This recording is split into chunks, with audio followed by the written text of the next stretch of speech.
लेकिन यदि धर्म है तो तुम 3 घंटा 4 घंटा कथा सुनोगे, यदि श्रद्धा से सुनोगे तो तुम्हारा कल्याण होने में कोई रोक नहीं पाएगा, कोई रोक नहीं पाएगा। यही प्रश्न हुआ है। आसुरी प्रवृत्ति के लोग हो जाएंगे, क्या करें? लोगों का केवल उद्देश्य एक बचेगा, मात पिता बालक ही बुलावे, उधर भरण की सीख सिखावे। आज बच्चे पढ़ जाएं, बड़े बन जाएं, सक्सेस हो जाएं, कामयाब हो जाएं, माता पिता का नाम हो जाए। अच्छी बात है, खूब पढ़ना चाहिए, खूब मेहनत करना चाहिए। हम नहीं कहते कि आप कथा मत सुनिए या कथा में या जहां भी तुम्हें लगता है वहां अपना सहयोग मत करिए, लेकिन एक बात हमारी युवा बहुत सावधानी से सुने। बिना किए, बिना रातों की नींद त्यागे, बिना अपने आप को कूड़ा किए कोई महान नहीं बना है। एक स्वर्णकार जब उस आभूषण को कोई आकार देता है तो पहले उसे भट्टी पे तपाता है। क्या करता है स्वर्णकार? उस आभूषण को गरम भट्टी में डाल देता है, डालता है या नहीं? और डाल करके फिर उसको सांचे में डालता है, उस स्वर्ण को पिघला के, और फिर उसमें उस आभूषण में आकार देता है, आभूषण बनाता है, आकार बनाता है। पहले मूल में तपना पड़ा या नहीं तपना पड़ा? तपना पड़ा। इसीलिए भैया अपने जीवन को यदि निखारना है तो भागवत कहती है तुम्हें तपना पड़ेगा। और जो सबको प्रसन्न करने के लिए लगा रहता है भैया, एक दिन वो अपने आप को ही उदास कर लेता है, अपने आप को उदास करता है वो व्यक्ति। इसे सबको प्रसन्न करने के लिए मत रहिए, अपने आप का भी थोड़ा सा ध्यान रखा करिए।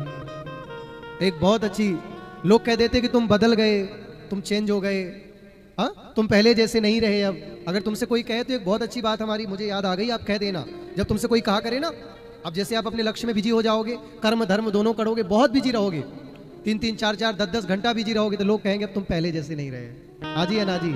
टोंट मारेंगे, व्यंग कसेंगे। आप कह देना क्यों ना बदलूं मैं, तुम वही हो क्या? क्या? क्यों ना बदलूं मैं, तुम वही हो क्या?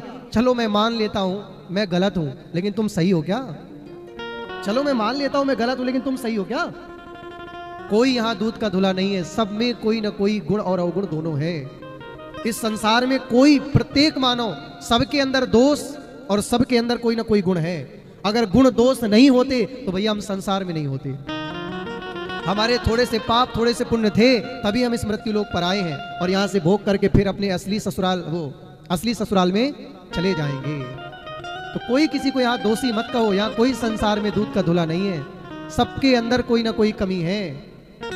और जब तुम्हारे जीवन में बहुत ही विपरीत समय आ जाए, ज्यादा ही तुम्हारे ऊपर बातें उठने लग जाएं, कोई मार्ग समझ ना आए, कुछ ना तुम्हें दिखाई पड़े, तो केवल और केवल तुम मौन हो जाया करिए। मौन से अच्छा कोई उत्तर नहीं है। सफाई मत दिया करिए, ज्यादा सफाई देने वाला भी चोर होता है। ज्यादा सफाई नहीं, मौन हो जाइए। क्या होना है? मौन। और मौन से बड़ा समाज में कोई उत्तर नहीं होता है।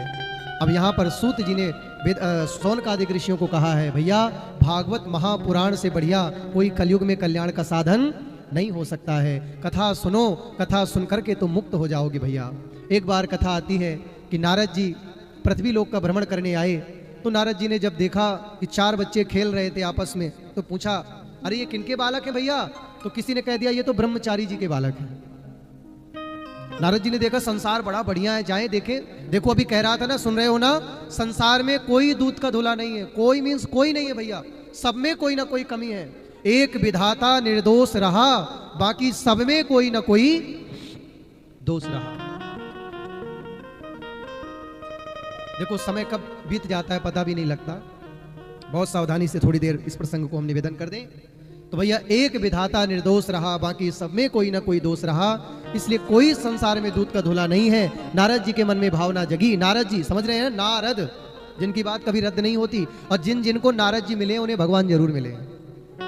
नारद जी ध्रुव जी को मिले, भगवान मिले। नारद जी प्रहलाद जी को मिले, जिनको भी नारद जी मिले हैं भैया उनको ठाकुर जी जरूर मिले हैं। तो नारद जी की कथा जरूर सुन के जाओ। नारद जी आए, 4 बालक खेल रहे थे। पूछा भैया ये किसके बालक हैं? बोले ब्रह्मचारी जी के बालक हैं। अच्छा। आगे गए तो एक जगह से बहुत शोर आ रहा था। पूछा भैया ये शोर कहां से आ रहा है? बोले मौनी बाबा की कुटिया है, मौनी बाबा की कुटिया से शोर आ रहा है। और आगे गए तो बोले भैया ये कोठी किसकी बन रही है? बोले त्यागी जी की। हाँ, लेकिन हमारे महाराज जी तो बहुत अच्छे हैं, ये किसी और की चर्चा है। हमारे महाराज जी तो परम उदार हैं, लुटा रहे हैं। बताओ ऐसा कौन साधु होगा? अपने लिए थोड़ी जी रहे हैं वो, सबके लिए। संत का स्वभाव ही भैया यही है। संत बड़े परमार्थी, परमार्थ के लिए ही तो जी रहे हैं। 108 ब्राह्मणों को किसी न किसी माध्यम से सबका कल्याण आपका भी होगा, उनके पुण्य आपको मिलेंगे, आपके माध्यम से आपकी धनराशि पवित्र होगी। तो संत वही है भैया जो परमार्थ के काम करे।